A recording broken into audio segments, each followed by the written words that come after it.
All right, welcome back. Thank you so much for staying with us. You're watching Morning Cafe, and this morning I want us to shift gears to talk about something quite important. Today is International Men's Day, as we had said earlier at the beginning of the show at 6 a.m.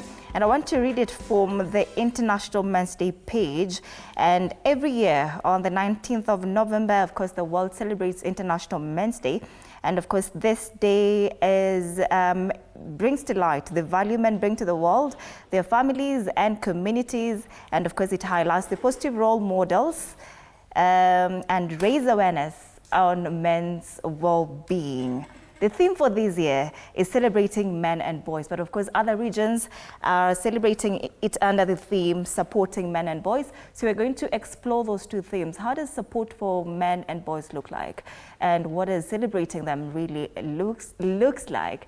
And it's so interesting because I have a panel of just men, the lady today, and with me in studio I have Keith Tupac right at the very far end. He's the founder of Eye Opener Limited. He'll be telling us what that is and what they do there. We have just right next to him is Matu Kihato, founder and CEO of Providence Africa Group. And then we have Derek Bagger, trainer and executive coach. And of course, finally, Amos Ngahu, financial coach, trainer and author. As you can see, a very able panel to host this conversation with. I'm very glad to have you gentlemen in studio, and let's just welcome in our viewers to be part of this conversation on our socials. TV47 Kenya on Facebook and on YouTube, on X at TV47 Digital, and you can tag me as well at @_Dida. I'll be sure to sample your feedback, and there will be a number on your screen very shortly. If for sure you don't want to call in and contribute live, we'll be happy to hear from you. Let's get right in, gentlemen. And before we started this conversation, I asked you on the side, how does it make you feel that a woman is having this conversation with you, talking about issues of men? And the reason as to why I'm asking this question is because, you know, I've had conversations around International Men's Day. We have 16th of May, we celebrate men as well. I've held such conversations, and some men are thinking, why is a woman talking about issues of men? And of course, you know, we want to understand men. And I know sometimes you as men also would love to understand women. So how does it make you feel that a woman is hosting this conversation this morning? I don't know where to start, but whoever wants to go first can go first. This is your kitchen today. Thank you. I can start. I think it's a good thing. Mm-hmm. I'm very happy that it is a woman who's asking these questions about men, because more often than not, women are the ones who are doing the speaking and sharing their feelings and their opinions about what they're going through. Mm-hmm. So I'm very happy that it's you who's here asking the questions, because I know how many times women want to know about what is it that men are going through, what is it that they're facing and experiencing. So for me, I affirm that. I'm really happy you're the one doing it. Great. Yeah. Kate, what do you think that we as women, let's start there, women first, don't understand about men? I think there's a lot that the women don't understand about men, but I think that a lot can be just simply bridged by communication. I think the better we talk, the more we talk, that gap will be bridged. But because of that lack of talking, the gap keeps on widening. Yeah. Derek, communication is indeed a barrier, as Keith puts it. But then why aren't men communicating? Because, you know, we've had this conversation that men are poor communicators. I don't know if that's stereotyping men, but from where you sit, what don't we understand about men?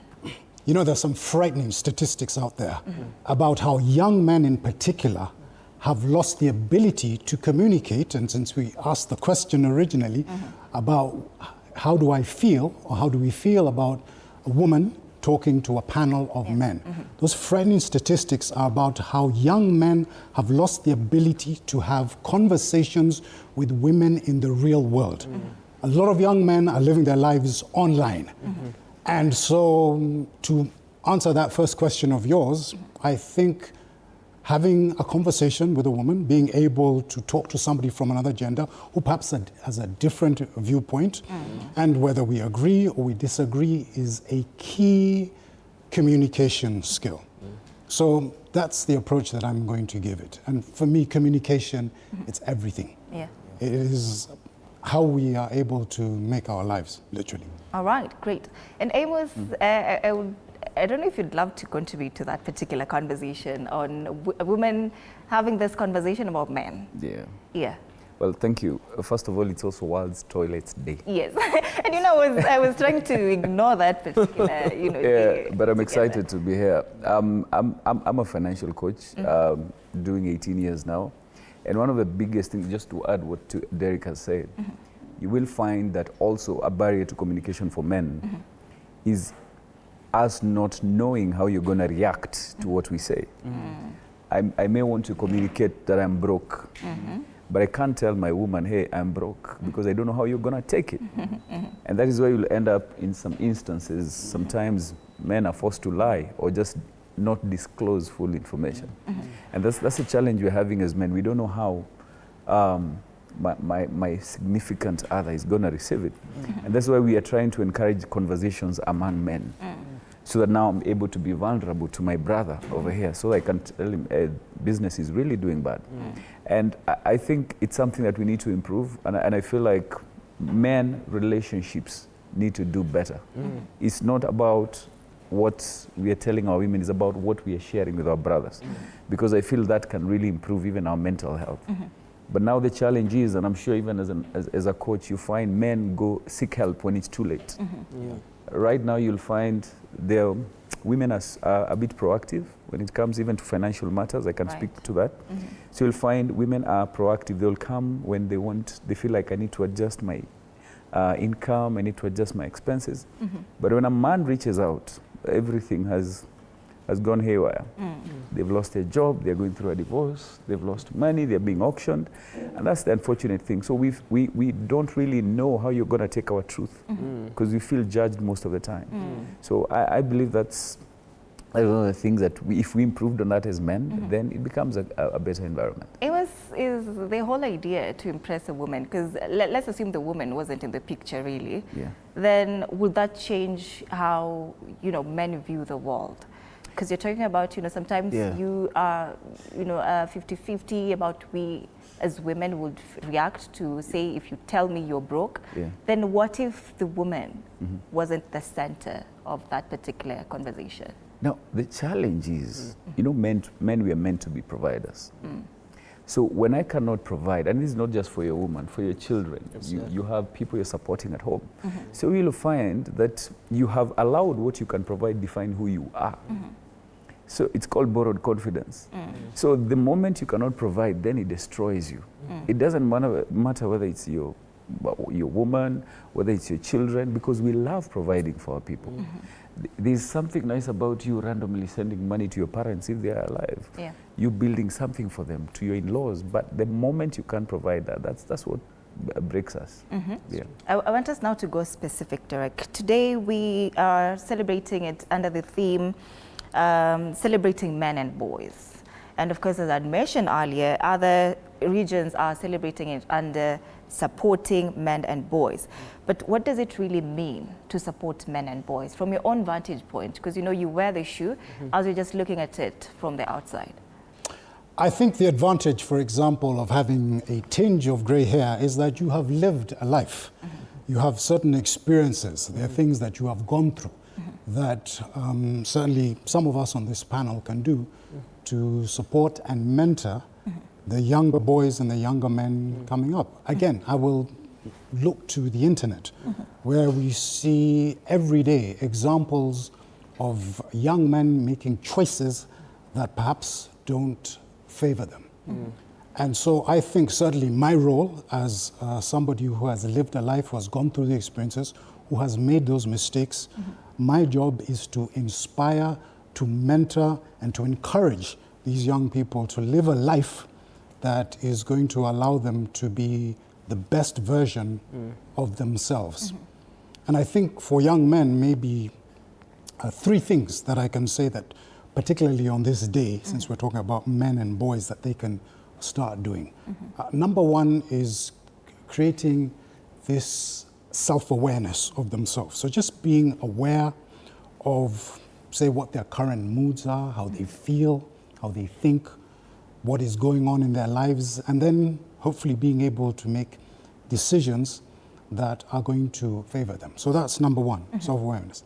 Number two is resilience. I've had this conversation with plenty of young men, and they talk about how life is challenging today, it's difficult, and it's certainly different from when I was young. But having that sort of resilience, the ability to have self-management when things perhaps don't go their way, I think is a skill that definitely needs to be developed in these young men.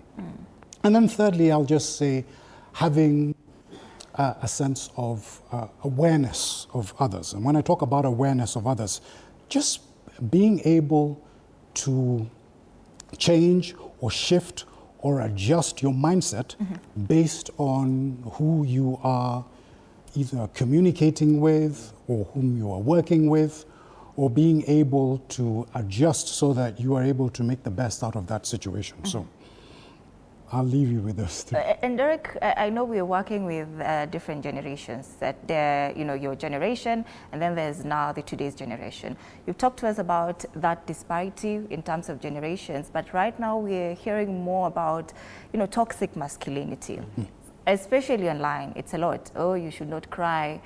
Oh, and today, funny enough, on one of the newspapers today, it says that mwanaume ni nguvu. You should not be crying, you should not be vulnerable and all. But from where you sit, from your generation and today's generation, how has that changed in terms of how we view masculinity? Are we now imposing the nature or the culture of this toxicity among men, and how is it affecting the generations today? All right, well, first of all, I don't believe in the term toxic masculinity. I think those two words are in opposition to each other. Okay. Because I believe that if somebody is masculine in the full sense of certainly my understanding of masculinity, you're bringing certain positive values to the world and to those that you interact with on a daily basis. True. And so I think that word toxic masculinity has been taken and run with for various agendas, the least of which being political. But I certainly believe in the virtues of masculinity, the virtues of being a quote-unquote real man in the world, a provider, as my brother was saying over here, being able to take care of yourself in terms of your physical attributes that a man brings. And also having the emotional maturity, again, to deal with the challenges that everyday life brings in. And if we're able, just on those three, are able to bring those out, then that to me is the true virtue of masculinity. Great. Matthew, do you also agree that there's nothing like toxic masculinity? I would love to hear how you view that particular point, because we've had these conversations. Yeah. Toxic masculinity. Do you believe that there's something like that? No. I believe that masculinity in itself is good and virtuous and true. That's what makes it masculinity. When you find, for example, it's like an honest person, you cannot call someone an honest, dishonest person. It's either honest people or dishonest people. So masculinity in itself is virtuous and right and true. Its desire is to help and to provide and to take care of. Anything outside of that is not masculinity. It's chaos, in my opinion. And Derek is 100% right in that regard. It's more, they've used that term to, number one, attack masculinity, which is very dangerous, because when men feel attacked, they withdraw. Most men, the men that you rely on to set up these lights and all that, they will withdraw. And the bad men will be left, and those are the people who you now use as a benchmark for masculinity, and then you label them toxic men. So that doesn't exist according to me. It's primarily bad men, and then there's masculinity. So masculinity in itself is good and virtuous and true, and it's responsible. It's all these character points, and then everything else outside of that isn't masculinity. It's just men not being who they're supposed to be. All right. Yeah. Then let's look at the meaning of toxic masculinity, and then we get to you, Keith. It says it's a set of attitudes and ways of behaving stereotypically associated with or expected of men, regarded as having a negative impact on men and on a society as a whole. Then, Keith, why do we throw around this term toxic masculinity? If at all it's not something that exists in your vocabulary as men, then who is using the term toxic masculinity? Is it we as men, or are you men cannibalizing yourselves and throwing that word around? First of all, I'd like to agree with the panel for what they're saying. I'd like to agree with Derek and Matu. And even if you watch yesterday's panel, the same question was asked. We were here at the 9 or 10 p.m. show, and the same thing was asked. And I remember Muli answered very nicely. There's nothing like toxic masculinity. It's just masculinity and bad men. And I agree with that, you know. But for me, I think earlier on as you were speaking to them, there's one area that I've noticed a big gap. And I'm glad that you brought in the fact of generations. And there's been a gap between the older generation and the younger generation. For where the older generation don't seem to be passing the baton down to the younger generation. And that's where the gap is. So we have older men telling us younger men, look, by the time I was your age, I was married, I had a house, I had a car. Yes. So you're selling your achievements without giving people the traits that helped you to achieve that. That's where I feel like there's a big disconnect. So you're not teaching people the basic things which have not changed for thousands of years of what it means to be a man. All you're teaching them is achieve this, run after this, chase this and chase that. And that's where I believe we're running into this whole problem with men. Yeah. So you're talking about the older generation, of course, Derek here, and he said it himself, that you people are not passing on the baton to the... With the exception of Derek and Amos, You're not passing down the baton as you should to the younger generation. Last year, during International Men's Day, the theme that we were looking at was positive role models for young and men and boys. But then if that was the theme last year, and this year is talking about a totally different theme that is celebrating and supporting men and boys, then last year's theme is not achieved. Then who is accountable who should be held accountable for this if you're still lagging behind finding positive role models for the young boys? I wouldn't say that it's not being achieved, yes, because even the fact that the four of us are sitting here is an achievement of that, because all of these three men here is basically me reaching out to older men, asking them like, look, I've seen you succeed in 1, 2, and 3. Are you willing to show me the way? Come speak at a conference I'd like to host and guide these other younger men. So I don't believe it's lost at all. I think we just need to do more of it, yes? And it needs to also start in homes, yes? You know, a lot of young men, their dads are their role models. But a lot of these dads are not living or are not sharing enough with their sons because they have a lot or too many skeletons in their closet. So that disconnect is what's, you know, creating a lot of this. You know, so I think when I was able to build a more proper relationship with my dad, I think it's changed who I am as a man. Then after that, once I was stable with that and comfortable with that, I was able now to go and look for other men outside that to seek help and counsel. Then, you know, it started with Matu, it started with another mentor, and now you see, and the circle keeps growing. Yeah. Amos, Keith has brought in the issue of, you know, fathers as role models. And right now we're also seeing a rise of, and this one I don't know how you people are going to take it, but I have to say it as it is, deadbeats. Because, you know, they say there's nothing like deadbeats as well. I don't know if you agree. Deadbeats, and also dads who just absent fathers, and maybe men who grew up without fathers as well. So is that a contributing factor as to why maybe the last year's theme, positive role models, is not being achieved as maybe you intended for it to be achieved as men? Well, it's very interesting how many terminologies will be thrown at men. This is why I'm very careful. And it's interesting. We will take the beating because I'll tell you what, our mistakes as men are quite expensive. We are normally guilty and never proven innocent. That is why the way we react on something, we need to be very careful. And I remember there was an instance whereby, I don't know if you remember it, sometime in Mombasa, where a cop was trying to arrest a guy, and then he dragged the cop, ran over him, and the cop died, and the guy was apprehended. And people were saying, oh, that cop is dirty. I mean, he deserves it. And other guys were like, that guy deserves to be behind the committee. And what pained me is that, and I did a video and I asked guys, have you realized we've lost 2 men? Just because they could not sit and talk. If you don't like what I'm doing, it's okay, arrest me. It's nothing serious. So I told guys, unless we look at it that way, we will always be throwing terminologies at men, and it's not helping.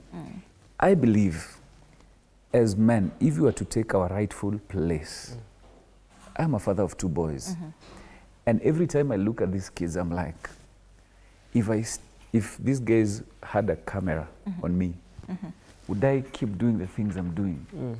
You know? So we have to be very intentional and ignore the noise and become stable men. I run events twice a year, in June during Men's Mental Health, and now in November. And I keep telling men, okay, they're calling you a deadbeat. We don't know the reasons. Some of these men we know have never been given a chance to see their children. Okay? But it's quick to give a title. So I keep telling men, marriage is hard. Parenting is equally hard, but you can't fail at both. I mean, there are legal measures you can be able to take and have them served, that you have this child has a right to see their parent. And let's agree, you see, now the challenge is that us, men, we are said to be logical, women are emotional, they mix everything. It is also good for women to understand that every child deserves their father. Even if the father is not there, they deserve a man, a senior guy who can be able to just even model. Sometimes, and I keep telling men, you don't have to do a lot of things and teach. Sometimes, even the way you walk, is you're being a model to your child. My last born sits and walks like me. He doesn't do the same with the mother. Okay? He will jump on me, but he'll be gentle on the mother. And those are some of the things we need to do. Sometimes the best ability is availability. Just stay there, you know, just talk, you know. And I remember even when I was a child, when my dad had not arrived, I used to feel scared.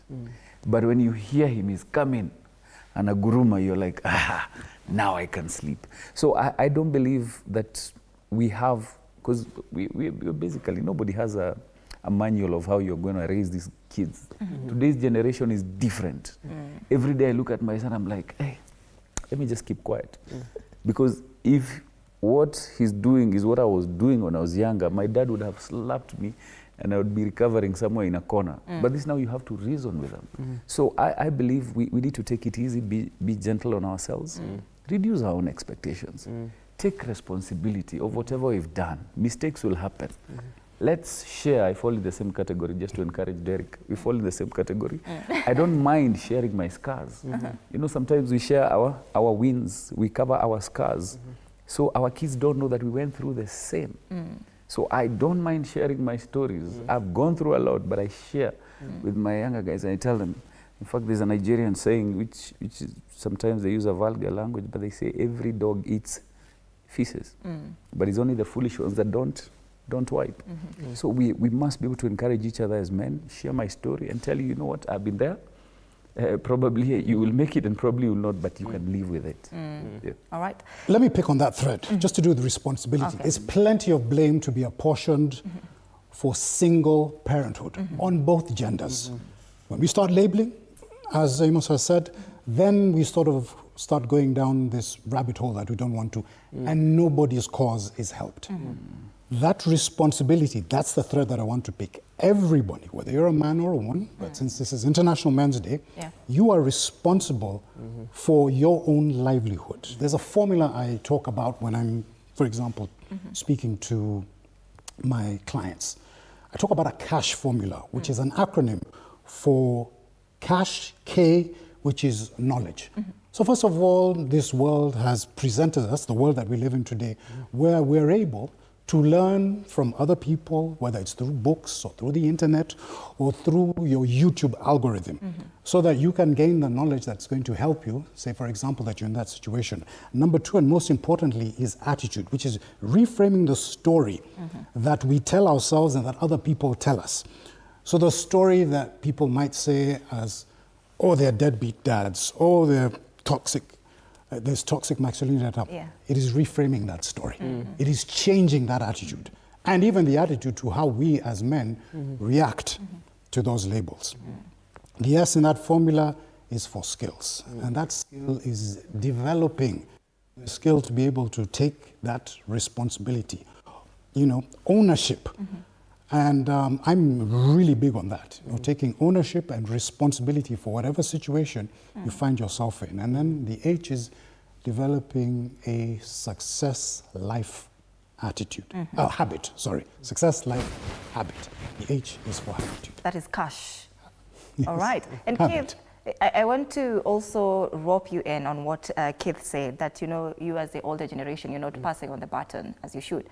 Then I want to ask you that question. Why are you not passing down the baton as you should? Or what are you doing differently? You know, maybe you as Derek, you're different from the other kind. But why is it so hard to pass down that baton? What are the challenges? Look, I think when two people from two different generations are together in a particular space, there might be problems with how that is communicated. There might be problems in terms of, you know, being able to see something from people's perspective.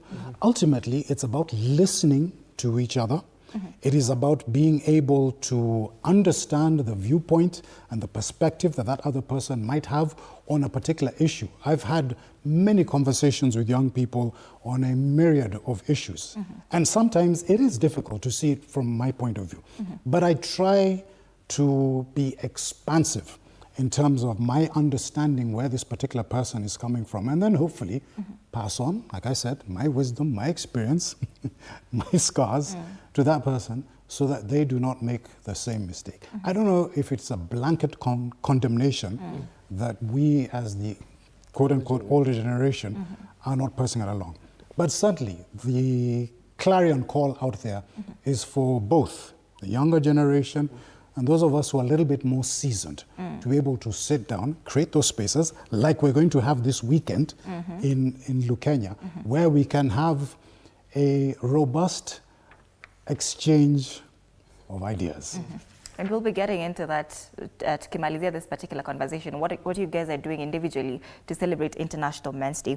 But now, Matu, with regards to the question that I posed to Keith, what support looks like for men, but what do men need that they're not getting from where you sit? There's several things, but I'll just list a few. To chime into what Derek had said in regards to the mentorship that is supposed to be coming, and also what Keith was saying, that baton is not being passed.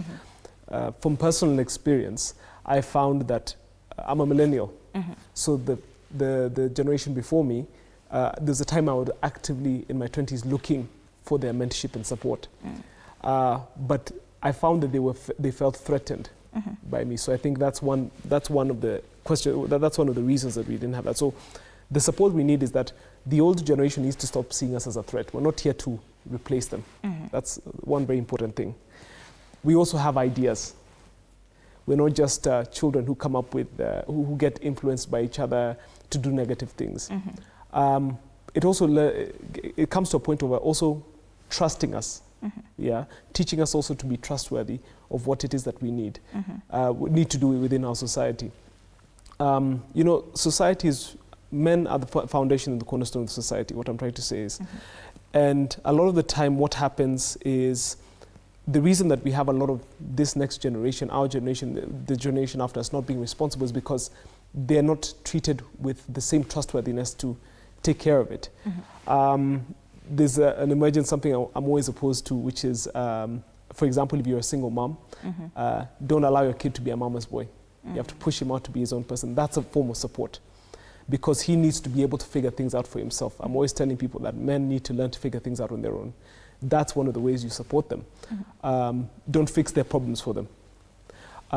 with the exception of really hard situations, be it school fees and all those things, a lot of the time you just have to let boys and men figure things out, especially when they're starting out, when they're young.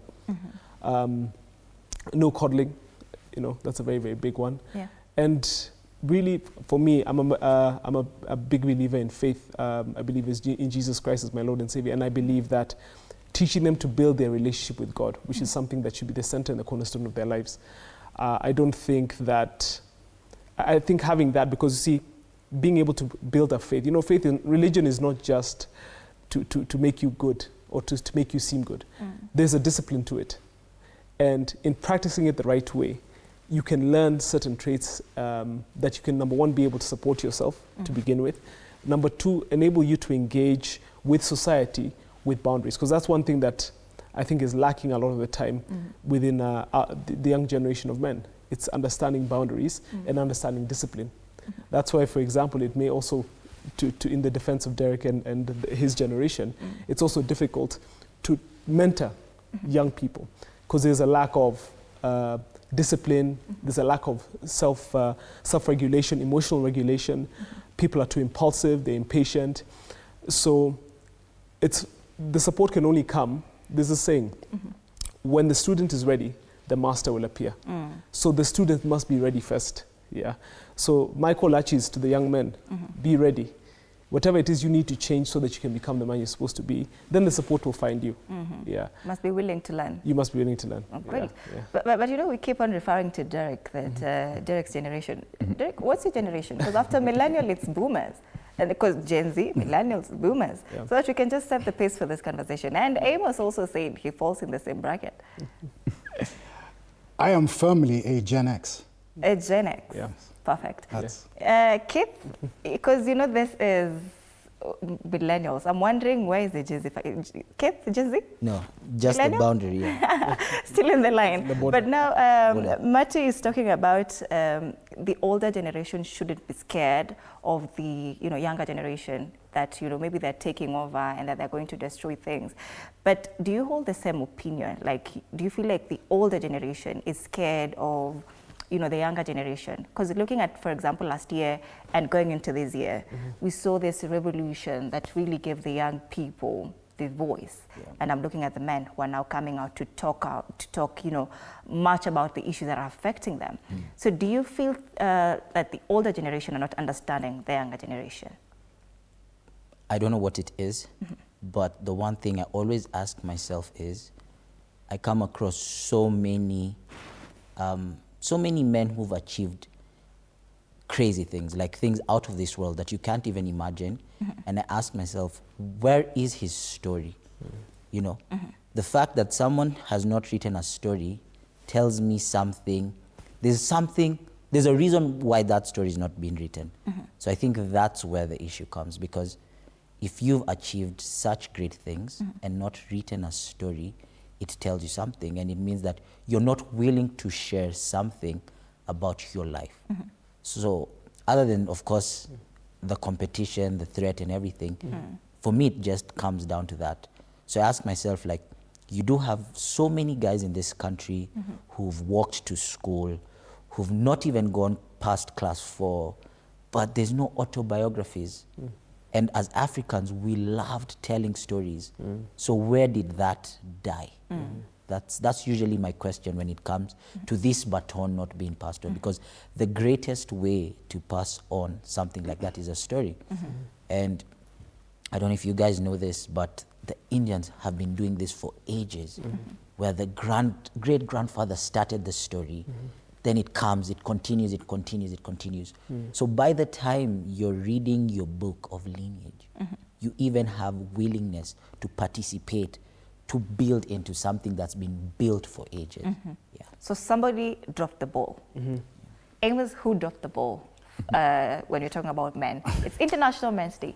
From where you sit, I don't know. who dropped this ball? I feel he has a reaction, but let me just say this. I have seen a trend the last 4 years, because I've been doing men's events. And when you call men to a setup, if you say we are not discussing sports, we are not discussing women, we are not discussing your business. How are you doing? And there was a place where we were discussing that. I was in an interview and men sat down and the ladies were actually passing papers, and I requested the ladies to exit because no one was talking. And when I just gave a story of something I went through, even because they even had barber shop was there, so those guys, even the barbers were sharing their stories, and the conversation went on and we spent 5 hours. And I realized something, that a lot of men are broken. A lot of our fathers were broken as well. So what happens? They bleed on us, then we bleed on our children. That's true. That is why you'll find very few men will share their story because they feel inadequate. They feel like there's a lot of shame, there's a lot of pain. And we did that experience, and there was a time my dad and I were not in agreement because we felt like he's doing all these things. And I told my big bro, let's go and see our father. And before he said anything, we told him, if there's any way we've wronged you, we're asking for your forgiveness. For the very first time, my dad broke down. He couldn't talk. He was shaking in tears. And he said something that up to now, and especially as young boys, we'll always see, moms are soft, and we'll always be on our mom's side. It's until now you are married, you're older, you have children, you feel vulnerable. Now you get to not condone what your father was doing, but also understand where he sits. Their responsibility. So most fathers will feel inadequate because of either their shame, their pain, their hurt. So you realize that very few men can sit and share until they hear, could be Derek went through the same. And that is why even when we are being punished, those of us who are in the era of corporal punishment, there was always this guy who would actually be the SI unit of the pain.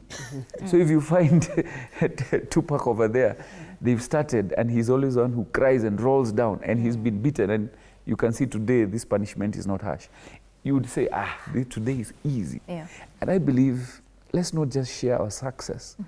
Because everywhere I go, I ask men, don't tell me about your family, don't tell me about your business, don't tell me about your woman, don't tell me about anything else. Tell me how you're doing. And most men take a moment. They breathe. And I realize that when we as women ask men, how are you doing, they sometimes hold back from just expressing themselves. And, let me now speak from a woman's point of view. Sometimes it's not about judging. It's just about trying to really understand where you're coming from, and to also just be empathetic and maybe compassionate and extend grace and kindness. Not about judging at all. Sometimes you're not even there. But that is the mindset that I feel like men have, with women, that, when we tell you how we feel, then you're going to judge us. But this idea of men should not be crying. We've had this couple of times that, as a man, you should not cry. And we've had this conversation. I was reading somewhere that a vulnerable man is an intelligent man, exceptionally intuitive and cognitive intelligence. Then why are men not crying? And why do you have this notion that, when you talk about your issues, then you're going to be judged? Derek. I think we can tie the earlier point that Tupac made with the question that you have asked me. My generation, for example, Gen Z, I think even amongst ourselves, we need to heal our traumas. What we went through, how we were brought up, how we were led to believe a man should lead their life. Even before we can begin counseling this younger generation. And by the way, Tupac, you mentioned a book. You are an exception to the rule, because I don't know how many young people of your generation actually pick up a book. They don't. Everything is an Instagram story or a TikTok video. Now, once we have mastered that, then perhaps we'll be able to share our knowledge with this generation as far as books are concerned. But as far as men not crying, listen, I may be an outlier in terms of, I believe emotions should not be left at the door, they should be brought in. By recognizing them, managing them, processing them, and then using them to make decisions in your favor and in the favor of, shall we say, the people that you're with.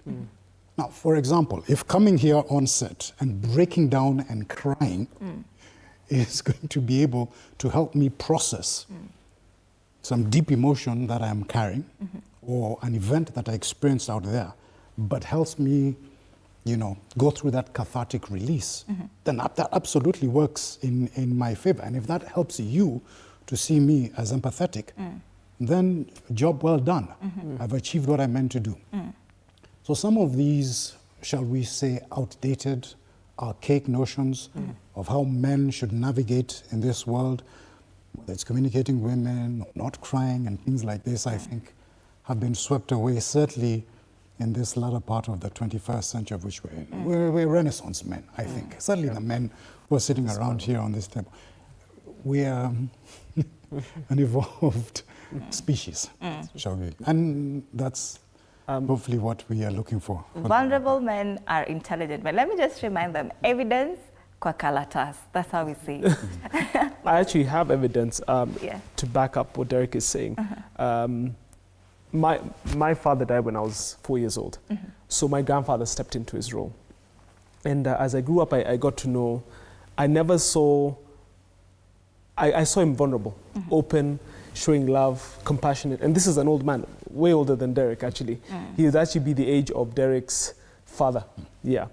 And the one time, the thing about him which I appreciated is, as I grew up and learned more about him and about who he was in the past, I learned that he was a crier. So the idea of men crying is not archaic.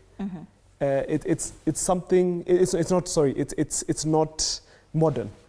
It stems back to their generation where he lost something very valuable and dear to him among his friends.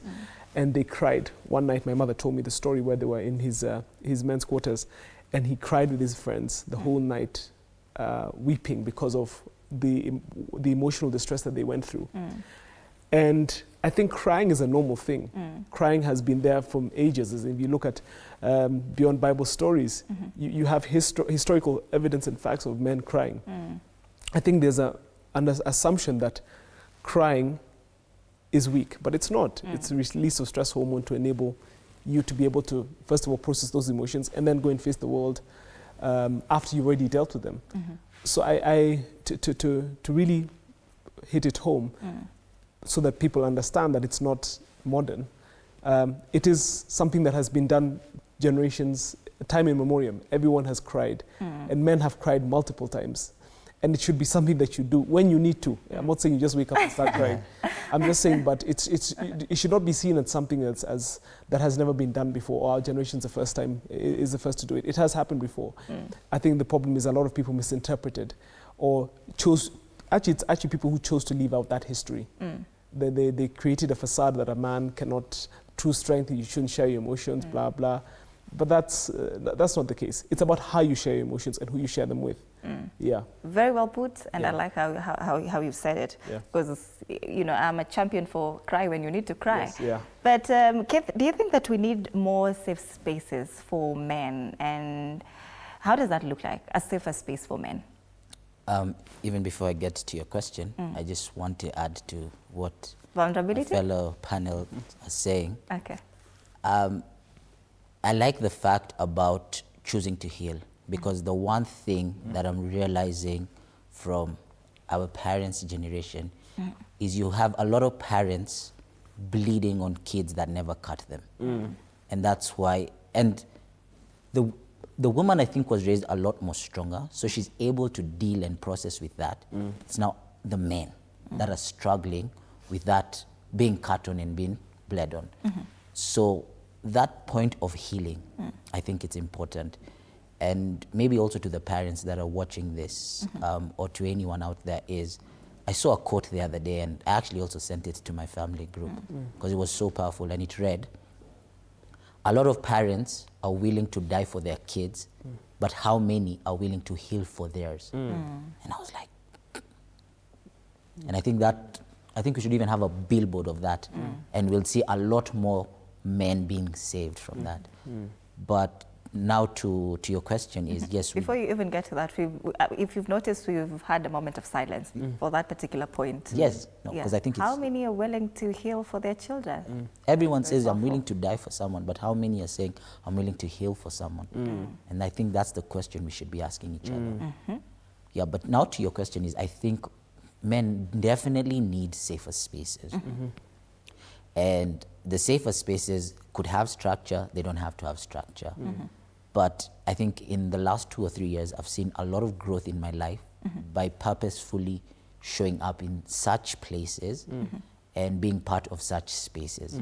And you know, one of them is with Matu and a couple of other gentlemen that we're doing the conference with. And we meet like once a month and just talk, like what's going on. And it's, you know, it's hard because I don't know if you've, and I'll shamelessly plug this, is recently Stephen, not recently, like a year or 2 years ago, Stephen Bartlett did a podcast with Trevor Noah, The Diary of a CEO, probably one of the best podcasts ever. Trevor Noah was so vulnerable, but if you listen to that, there's so much knowledge shared. And it says, men, sometimes we can't do something with each other unless there's an external activity. So what we try sometimes is there's no external activity. You sit and you just talk. And it's things like that that you actually realize that, oh, Matu's also going through this, or Tupac's going through this, or I can help in this, or he can help in this. And the more we create that, I think the more we'll see men take up their rightful places in families, communities, and society. Yeah. So could have structures, could have no structures, both could work. Both could work. Amos, you said you have 2 sons. You said, you know, sometimes one jumps on you and then it's gentle on the mom. But I just want to draw from that, because we've had this issue that men are raised differently from women. That parents are more softer on the girl child. But why don't we raise men as just children as well? Like the same way we raise our girls as soft, then we raise our, you know, our boys as also soft. Would that work to just, you know, empower the boy child? I don't know. It's quite interesting because I think we have different roles. If, for instance, I'm driving out, let's say I'm leaving earlier than my wife, and then I see her car has a flat tire. Chances are I will not leave. I'll either change it or organize the way it will be changed, because you don't expect her and her heels to come and start changing the tire. Not that she can't do it, but the point is you do not want to be very soft on the boy, because a bit of risk, of him taking a risk, makes him to be able to identify there's danger here, and you know, simple things. So for me, I believe boys just give them responsibilities early, because even look at the Bible. I mean, men were told to till the land.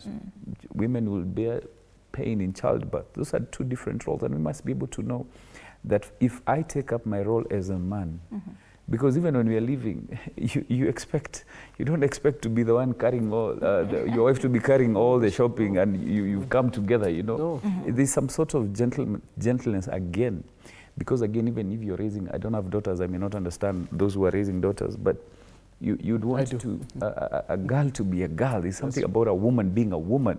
So I don't believe in the same, that we should raise them the same way. I don't believe so. And again, to say what about the communities, I feel like we don't have enough movements or groups that support men. And that is intentional, because we are very good at meeting up for nyama choma and discussing business. But in terms of being intentional, several years ago, I hosted a friend of mine, and he comes from Australia. And we realized even in churches, there are so many expectations that you have to uphold a certain image, but really you're dealing with broken men. I saw a pastor the other day, well-dressed, but in his sermon, he removed the jacket and he was wearing a whole tattered shirt. And he was telling them, this is how most of us are, because you have to put up an image. So what he did, he stopped having meetings in church. He would visit a local pub, find guys taking their drinks, and he would join them. and asked them the same question I was asking, minus your families, minus your business, minus anything else, how are you doing as a man? And it became it's now a very big movement in Australia. It's called Average Joes. And he challenged me, we start the same here. So I believe other than the family you come from and the family you've created, you need a different family of men where I can be able to sit with Derek and tell him, you know what, I've messed up this week. You know, he may not even have a solution, but I feel like I've shared with my brother. So I feel like it's a very important intentional group. That's why even when we started, we launched it last year. We tell people in your local area, meet where you meet, be yourselves, play basketball, go to your pub, spend 30 minutes finding out how is one doing.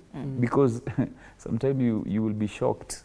At some of our friends, you hear, now the guy went and did something crazy. He's going through a divorce and he's never shared. But when we are together, we are sharing our successes and we are basically showing off. So I believe those communities are very important because that's how you're able to know, am I doing well? Or is someone else? Because there's always, I normally say this, you'll always find a man with a bigger one than yours. Which is an ego, you know, or a bigger bank account, a bigger car. So, and you'll always find one with a smaller one. So it's important for us to get into that environment where we can be able to know that everything is going to be okay. And you're sufficient as a man. You're sufficient the way you are. Great.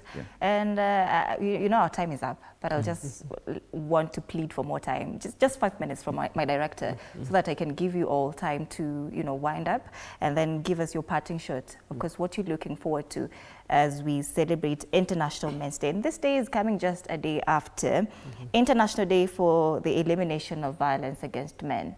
And, you know, we're wondering, then who is propagating violence on men? Who is the perpetrator of violence on men? As we wind up, Derek, and as you comment on that as well, you were telling us where you're going to be this weekend to celebrate International Men's Day. I know I'm throwing a lot at you.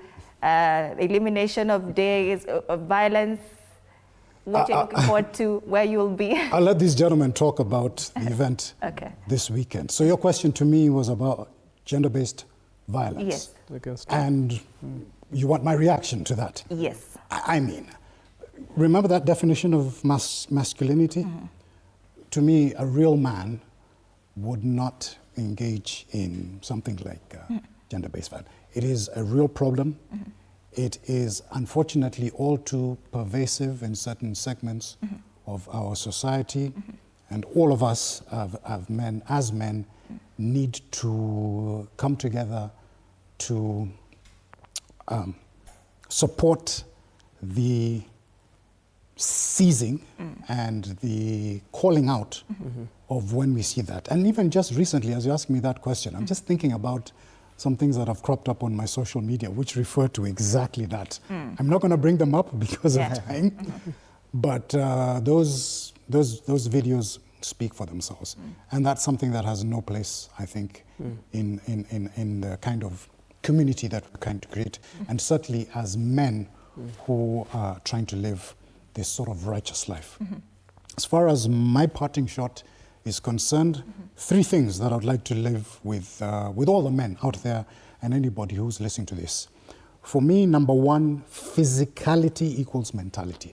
Part of that embodiment of being a man is about being able to contend or come to grips with the fact that you were born to have a certain type of physicality, which leads to all sorts of things, being able to be resilient, being able to deal with the mental challenges, and I can go on and on about this. But just men sort of becoming a little bit more physical, doing some activity, some sort of exercise, and trying to grow and explore that space. Secondly, it is about boundaries.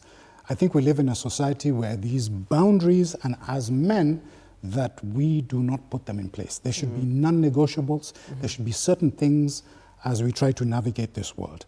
And then thirdly, because I can see we're pressed for time, I'm going to say is that as men, I think we have a duty to do what I call mindfulness. Now, that's not my term, but when I talk about mindfulness, it's about being present with ourselves, being able to put the phones away, being still, and to be able to then process some of the emotional thoughts and moods and things that we're going through. And that, I think, is a practice that I think a lot of men need to start doing. Put the phone away, just sit with yourself, be still, listen, and grow that certain aspect of emotional maturity. All right. Keith, thank you so much, Derek. Keith, what are you looking forward to today? By the end of today, we're talking about International Men's Day, so that we're not just having this conversation here, but it's going to be a continuous, action, not just words. Yeah. Actually, today we have a couple activities with Amos, with Matu as well. And then over the weekend, we're doing a men's conference where Derek will be speaking, Amos will be speaking as well, Matu will be speaking. And this conference it's there to address issues that men face. So we have 6 key topics. We have finances, family and relationships, faith, health, identity and purpose, and vices. And what we did was we picked men within our circle that we believe would deliver a very keynote speech or would sit on a great panel to discuss issues of that. We've also done a workbook which we'll be sharing with everyone at the conference. But other than that, we're not just going to wait for next year, again, a time like this to have this conversation. What we want to do is we've planned out a calendar of events, which I'm sure we'll be sharing with your team as well, of activities we want to have throughout the year, structured and unstructured, that give men these spaces to become the people that they're destined to become. Yeah. Matu, finish it for us, your parting shot. Yes, my parting shot is very simple. I look forward to everyone who's coming this weekend. It's a weekend for us to really learn how to reconnect with ourselves. That's the purpose of this weekend. As men, it's a place where we come, where we leave our ego at the door and allow ourselves to just talk and be. Because we are more than our accomplishments and our achievements. We're human beings first. Because before you conquer anything, you must conquer yourself. You must conquer your mind. And that's the battlefield that I think that we don't get to discuss enough. So my parting shot is I'm excited to see everyone there, and I hope every man today for International Men's Day can just remember that they're special, and then they're important, and that there's a reason that they're alive. I don't believe that they're here by chance. So they should remember every single day that they're here for a purpose, even if they don't see it yet. And if they're patient with the process, they eventually will. Yeah. All right, thank you. Can women come? No. Thank you so much, Director, for giving me 6 more minutes of eating your time. But I do thank you for adding me more time to have this very important conversation. And of course, thank you so much, gentlemen, for making time. You've said that very nanguvu. You don't want us on the table? No. Women as allies? No. Why? Write a list of all your questions. Yeah. Thank you so much, Keith Tupac, founder Eye Opener Limited, Matu Kiharto, founder and CEO Providence Africa Group, Derek Berger, trainer and executive coach, and in that order, finally, Amos Ngahu, financial coach, trainer, and of course, author. Speaking to us about International Men's Day, a day that is celebrated every year on the 19th of November. This year's theme is celebrating men and boys, or if you like, supporting men and boys. That brings us to the end of this segment. Thank you so much for staying with us. You're watching Morning Cafe. My name is Anne Odida. Good morning.